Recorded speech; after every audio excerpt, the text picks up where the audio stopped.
जय Shri Shyam CM aspirants, कैसे हैं आप सब। आई नो इस टाइम आप बहुत ज्यादा बिजी हैं। 10 दिसंबर को आपका लॉ का पेपर है, बट बच्चों यहाँ पे मैं उसी के रिगार्डिंग आपसे बात करने आई हूँ।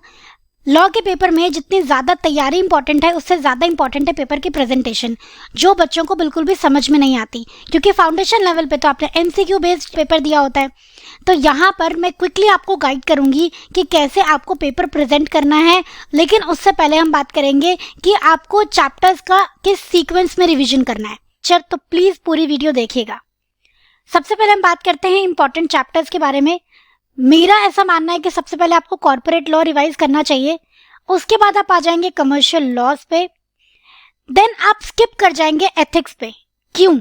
क्योंकि एथिक्स की और इंडस्ट्रियल लॉज की दोनों की वेटेज इक्वल है, पर एथिक्स का कंटेंट काफी कम है। बहुत जल्दी उसको रिवाइज कर लोगे और जितना ज्यादा आप मार्क्स का पोर्शन खत्म करोगे उतनी ज्यादा आपको कॉन्फिडेंस आएगा।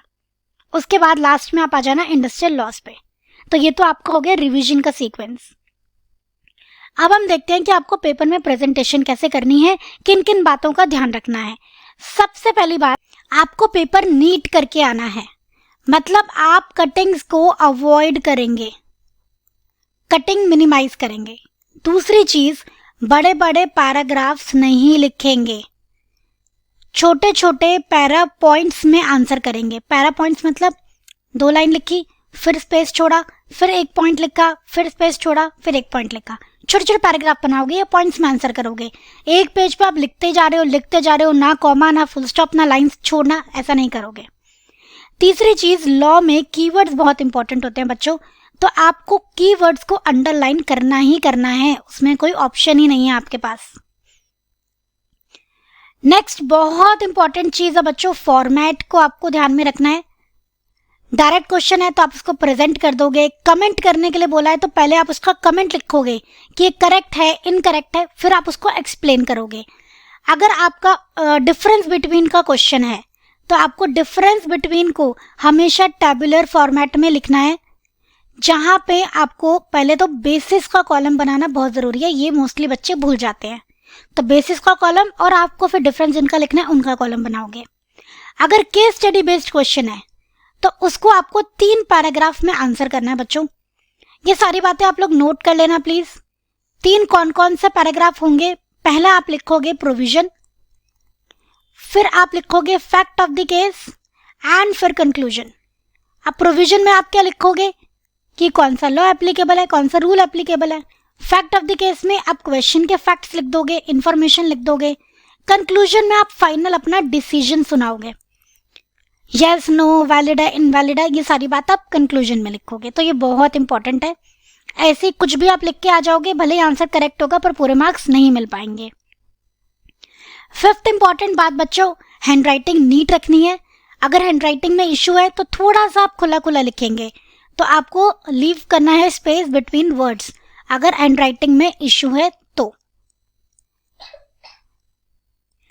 नेक्स्ट इंपॉर्टेंट इंफॉर्मेशन है बच्चों अबाउट प्रेजेंटेशन है कि आपको हमेशा नया क्वेश्चन नए पेज से स्टार्ट करना है। तो आपको क्या करना है? New question new page. 6th point आप यहां पे लिख लेंगे, new question should be started from new page. खिचड़ी नहीं पकानी। और क्वेश्चन नंबर कहाँ लिखोगे? On the top of the answer sheet. तो अगर ये आपकी आंसर शीट है तो आप यहां पे लिखोगे क्वेश्चन नंबर 1A, फिर आप अपना आंसर लिखना स्टार्ट करोगे। राइट? मार्जिन छोड़ना है आपको। लेफ्ट में मार्जिन में कुछ भी नहीं लिखना है बच्चों। लेफ्ट का जो आपका मार्जिन होता है यहाँ पे आपको कुछ भी नहीं लिखना है, ठीक है। और अगर हैंडराइटिंग का प्रॉब्लम है तो मैं तो सजेस्ट करूंगी आप दूसरी साइड में मार्जिन डाल के फिर अपना आंसर लिखो। ये बात ध्यान रखेंगे ना आप सब बच्चे। Last but not the least, आपको क्या करना है? क्वेश्चंस को क्या सीक्वेंस में अटेम्प्ट करना है? जी नहीं, बिल्कुल भी मैंडेटरी नहीं है। अगर आपको 4th क्वेश्चन पहले आता है तो आप क्वेश्चन नंबर 4 पहले कर सकते हो। बस एक बात ध्यान रखना कि उसके सारे सब पार्ट आप एक साथ करो। क्वेश्चन नंबर 4 का A करो, क्वेश्चन नंबर 4 का B करो, फिर नेक्स्ट क्वेश्चन पे जाओ। नेक्स्ट आपका मन करता है क्वेश्चन नंबर 1 अटेम्प्ट कर लो, पर उसके भी पार्ट्स आपको एक साथ करने हैं। ये सही तरीका है। ऐसा नहीं पहले क्वेश्चन नंबर 4 का A कर लिया, फिर क्वेश्चन नंबर 1 का B कर लिया, फिर क्वेश्चन नंबर 2 का फिर A कर लिया। No, this is not a correct way. ये आपको ध्यान रखना है। तो ये सारी बातें ध्यान रखो, अपना पेपर प्रेजेंटेशन बहुत अच्छे से करो, क्योंकि लॉ में पेपर प्रेजेंट करना भी बहुत इंपॉर्टेंट होता है बच्चों, ये आप समझ गए होंगे, ठीक है ना। नोट डाउन कर लेंगे। और सबसे इंपॉर्टेंट पॉइंट तो आपके है, जो कीवर्ड्स को आपको अंडरलाइन करना है, फॉर्मेट को ध्यान रखना है, और बड़े बड़े पैराग्राफ में आंसर्स नहीं करना है। ये 3 तो सबसे ज्यादा इंपॉर्टेंट है, इनको तो आप बिल्कुल भी मिस नहीं करोगे। तो आई होप ये वीडियो आपको यूजफुल लगी होगी। तो फटाफट से इसको अपने फ्रेंड्स के साथ शेयर कर दो, लाइक कर दो।